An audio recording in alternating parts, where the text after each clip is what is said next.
कल कहा था। संकल्प कर लो कि घर में हम एक कमरा बना लो, उस कमरे के अंदर हम कभी राग द्वेष नहीं करेंगे, हम वहाँ सदा पवित्र रहेंगे। छोटा सा स्थान, एक छोटा सा, थोड़ा सा बड़ा हो तो पूरे नगर में, कल कहा था ना, एक मंदिर का संकल्प कर लो कि मंदिर में कभी हम राग द्वेष नहीं करेंगे, मंदिर में ना हमारा शत्रु है और ना हमारा मित्र है। इतना सा कर लो। बाजार में नहीं कह रहा हूँ, वहाँ तुम कर लेना, छूट देना। मंदिर में कर लो, मंगलाचरण के मंदिर है हमारा, मंदिर के स्थान पर हम कोई राग द्वेष नहीं करेंगे। अपना आ जाए तो राग नहीं, पराया आ जाए तो बस उतने से स्थान, मंदिर की सीमा बांध दो तो भी आपका मंगलाचरण हो जाएगा।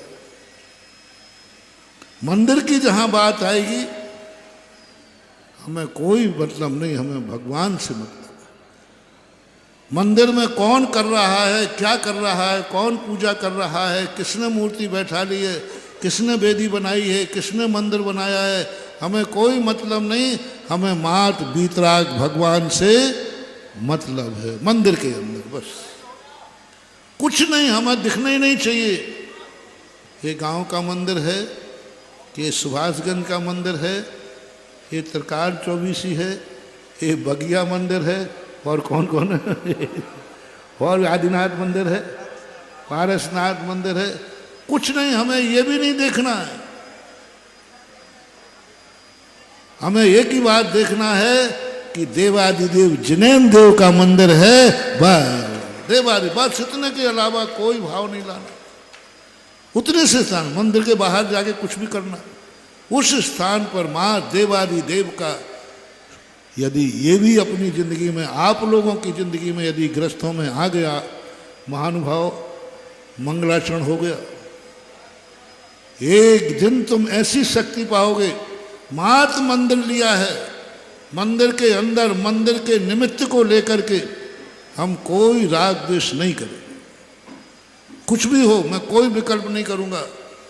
यदि ये नियम तुमने एक जीवन में पाल लिया महानुभाव, तो आज मैं तुम्हें वो गॉड गिफ्ट दे रहा हूं।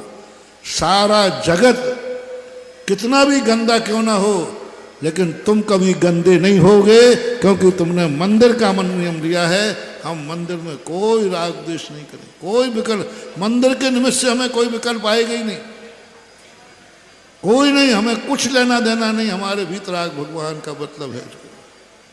काल शुद्ध कर लो। 24 घंटे नहीं कह रहा हूं, क्योंकि मैं आपकी मजबूरी समझता हूं, आप गृहस्थ हो। 24 घंटे नहीं, जब कोई अपना मंदिर का काल आवे, अष्टमी चौदस ले लो।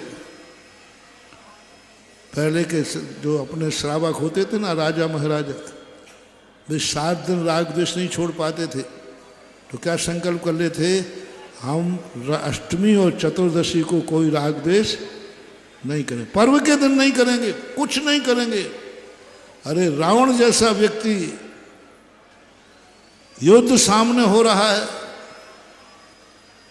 और घोषणा करता है कि नहीं, ये काल अष्टान का पर्व है, इस काल में कोई भी अलंका में शस्त्र नहीं उठाएगा। उन्होंने कहा आक्रमण बड़े कुछ भी हो जाए, पर्वों के आकस्मिक नैमित्तिक कार्य आते हैं, जैसे पंच कल्याणक आते हैं, विधान करते आप लोग। महानुभाव, ज्यादा तो मैं कुछ नहीं बोलूंगा। जिस समय भगवान के अभिषेक का समय है तुम्हारे मंदिर में, जो भी समय आपका हो, उतनी देर के लिए आप अपने परिणामों को निर्मल कर लो। जब विधान पंच कल्याणक होते हैं, ऐसे पंचकल्याणक महोत्सव होते हैं, उस समय सब लोगों को एक ही देखना है, सबके लिए एक साथ, कोई राग द्वेष नहीं, कोई कषाय नहीं, कौन पक्ष है, कौन विपक्ष है, कौन दुश्मन है, कौन मित्र है। बस ऐसे पंचकल्याणक के काल में मात्र 7 दिन के लिए तुम भूल जाओ, बाकी तुम्हारे जन्म जन्म की जिंदगी का ठेका मैं लेता हूं। कुछ नहीं, हमारा पंचकल्याणक है, हमारे भगवान का कोई नहीं, कोई नहीं। कौन सत्ता में है, कौन सत्ता में नहीं है, कौन पक्ष है कौन विपक्ष है, कुछ नहीं करना, मात्र एक ही भाव, कुछ भाव भी नहीं आना चाहिए। ये पंचकणक का काल है। कितना भी मान हो चाहे अपमान हो, मान मिले तो मान नहीं करना और अपमान मिले है तो गिल्टी नहीं करना, क्योंकि हमारा पंच कल्याणक का काल है इस समय कल्याण। दुनिया पड़ी है बहुत, और वही मैं सब दुनिया में देखना चाहता हूँ।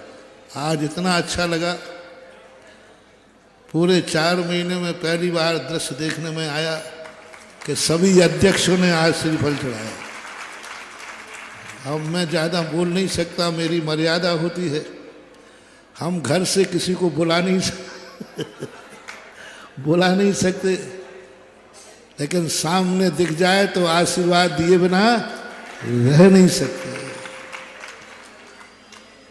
सभी अध्यक्ष मिल गए, कौन नया कौन पुराना, कौन नया कौन पुराना, ये तो व्यवस्थाएं हैं। इस पंडाल में तो हर व्यक्ति नया है और हर व्यक्ति पुराना है।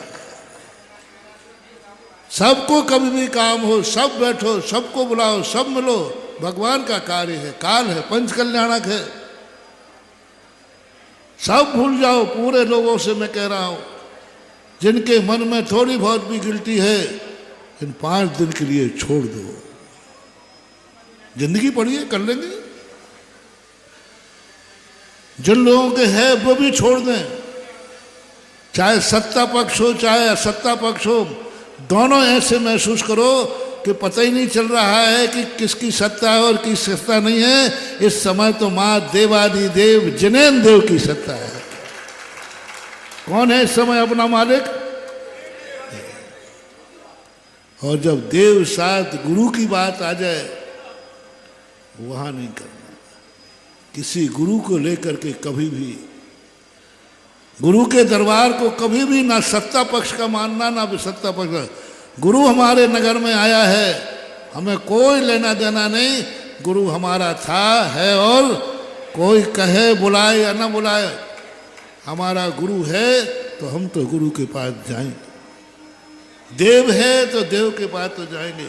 ऐसे ही जिनवाणी के वचन जब सुन रहे हो, जिनवाणी का प्रवचन जब हो रहा हो, हमें कोई विकल्प नहीं करना।